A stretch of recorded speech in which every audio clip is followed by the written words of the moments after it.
Soyez bénis au nom de Jésus-Christ. Je suis le prophète Jean de la mission divine d'amour. Et ce soir, nous sommes toujours dans la formation des disciples. Je tenais à saluer tous mes amis du Canada, mes amis de la Belgique, mes amis de la France, mes amis du Maroc. Je sais que je suis suivi un peu beaucoup partout. Et c'est une grâce, c'est une bénédiction de Dieu lui-même.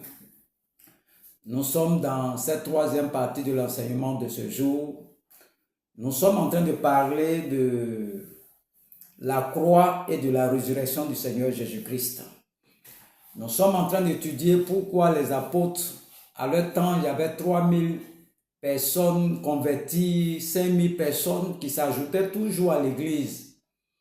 Ce sont des hommes comme nous aussi qui prêchent et 3000 personnes se convertissent. C'est des choses qu'on ne voit plus de nos jours. Qu'est-ce qu'eux, ils prêchaient même? Des gens qui ne sont pas instruits. Ils prêchaient quoi et puis les gens venaient à l'église seulement. Donc nous sommes en train de parcourir un peu la vie de Paul.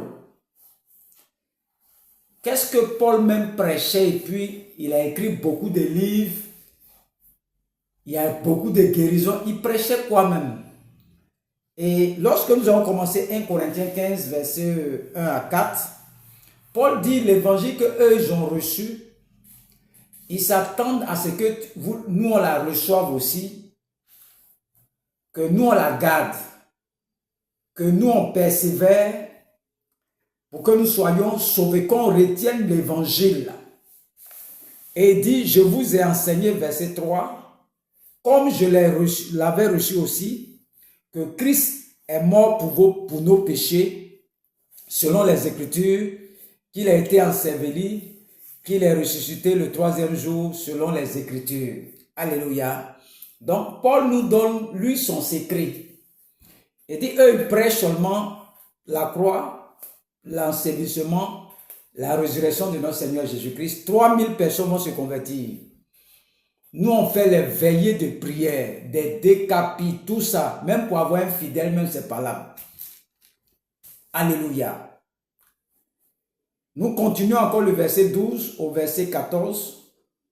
Nous voyons que Paul dit que dans nos assemblées, même parmi nous là, il y a des gens qui ne croient pas à la résurrection du Seigneur Jésus-Christ.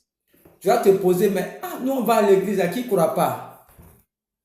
Mais ce sont les serviteurs de Dieu qui nous parlent d'offrande de rachat, offrande de... C'est eux qui conduisent le troupeau. Offrande d'autel, offrande de rachat, pour que les péchés de tes parents, ils ont bâti un autel, il faut qu'on renverse l'autel. Et pour renverser l'autel, comme tes parents ont pris un taureau pour faire, il faut envoyer un taureau aussi.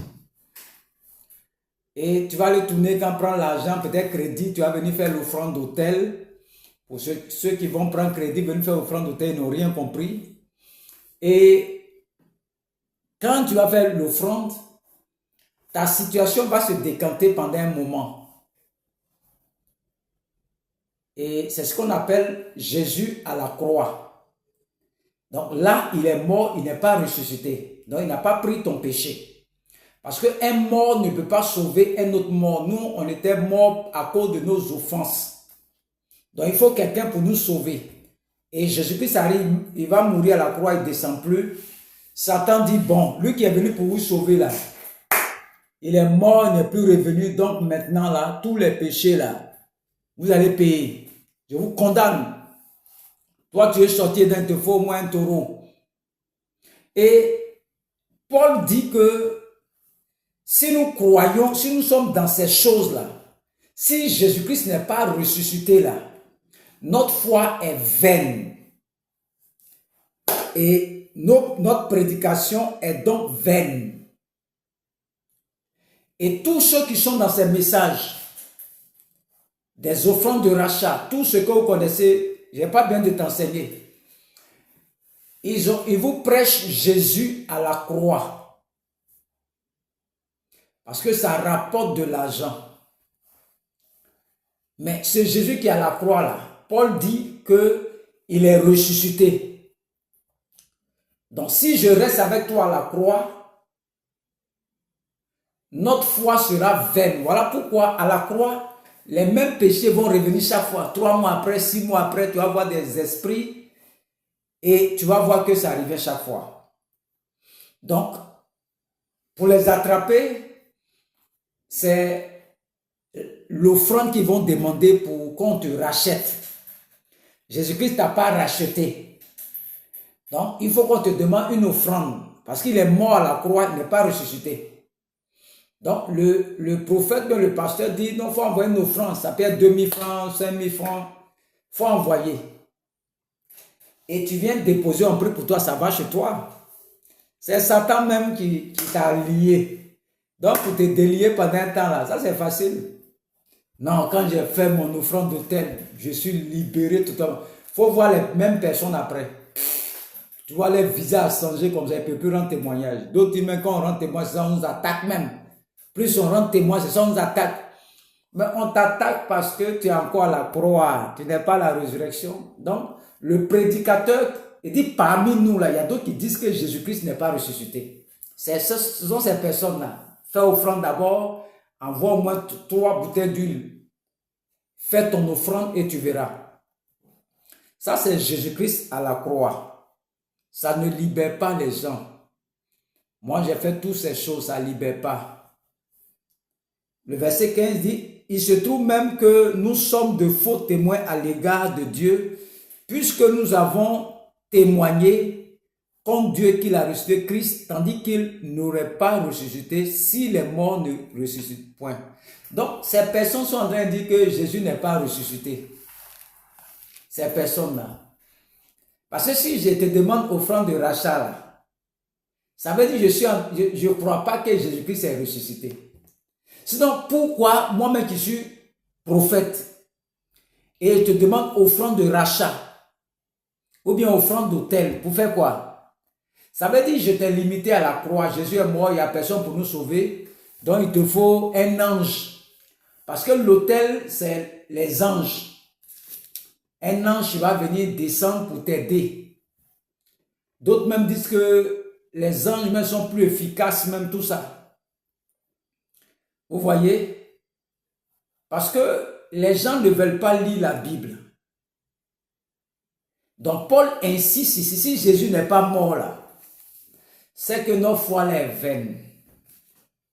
Donc un prédicateur qui prêche la croix, il va toujours te parler d'offrande d'autel, offrande de rachat. Tous ces offrandes, il va te rappeler ça. Pourquoi? Parce que son Jésus là est resté à la croix.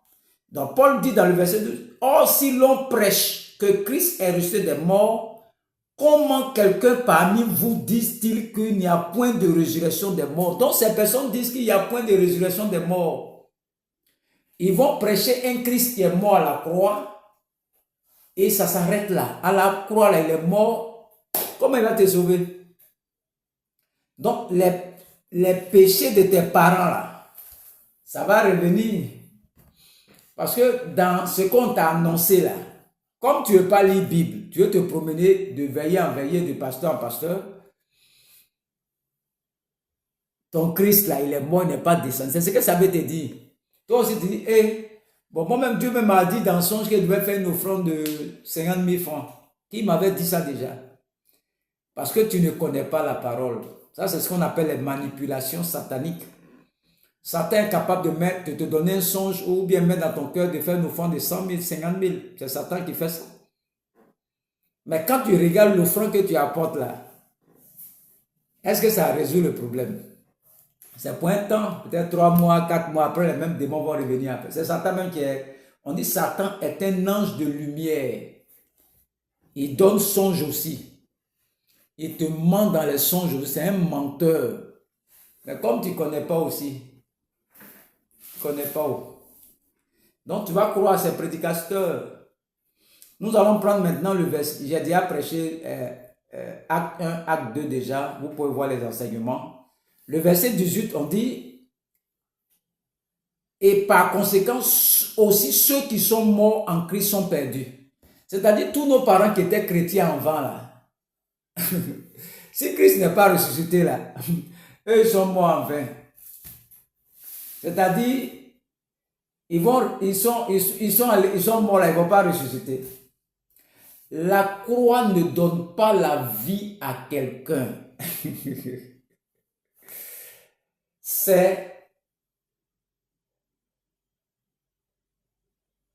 La croix ne donne pas la vie à quelqu'un.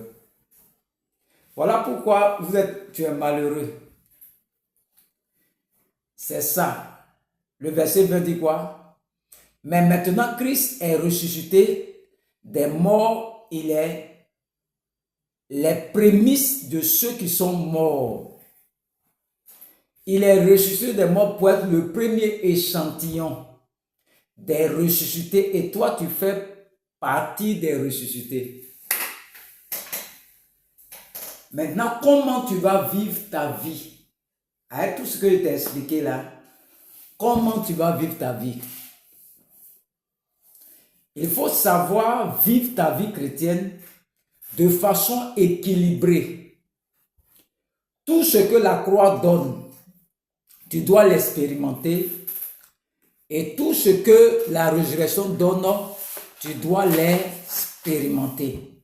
Parce que tu ne peux pas expérimenter la résurrection si tu refuses la mort. Car c'est un mort qui est ressuscité. C'est un mort qui est allé dans le tombeau. Et c'est un mort qui nous a sauvés. Donc, les offrandes de rachat, ça se fait. Je vais conclure et puis tu vas bien comprendre. Ça se fait. Mais si tu ne sors pas de là, les mêmes péchés reviennent chaque fois. Et la plupart des prédicateurs, non, si c'est comme ça chaque année, il faut poser l'action chaque année. Il faut poser l'action chaque année. Parce que ce que tu fais là, ça ne veut pas te sauver. Donc, on te ramène dans l'Ancien Testament où chaque année, on venait faire les offrandes. Tout ça, c'est la mort de Jésus à la croix qui donne ça. Mais le problème est que si tu t'arrêtes là seulement, tu as expérimenté ça, tu dois aussi expérimenter la résurrection de notre Seigneur Jésus-Christ qui rend totalement libre. Qui rend totalement libre. Tu dois être libre. Tu dois être libre. Tu dois être libre. Voici la prédication de Paul. Paul dit parmi nous là, il y a des gens qui prêchent, qui disent que Jésus-Christ n'est pas ressuscité. C'est ceux-là. Ceux qui parlent d'offrande de rachat, offrande d'autel. Il faut faire d'abord ton offrande avant qu'on prie pour toi, pour que tu sois libéré totalement. Ça, c'est la croix de Jésus-Christ. Et Paul dit que si nous croyons à ces choses, si nous ne croyons pas à la résurrection, nous croyons seulement à la mort de Jésus-Christ. Notre foi est vaine. Et voilà pourquoi vous avez peur des démons. Parce que tu es toujours dans la croix de Jésus-Christ. Tu ne veux pas aller à la résurrection de notre Seigneur Jésus-Christ. Tu es resté à la croix. Tu es resté à la croix. Que Dieu vous bénisse. Au nom de Jésus-Christ. Amen.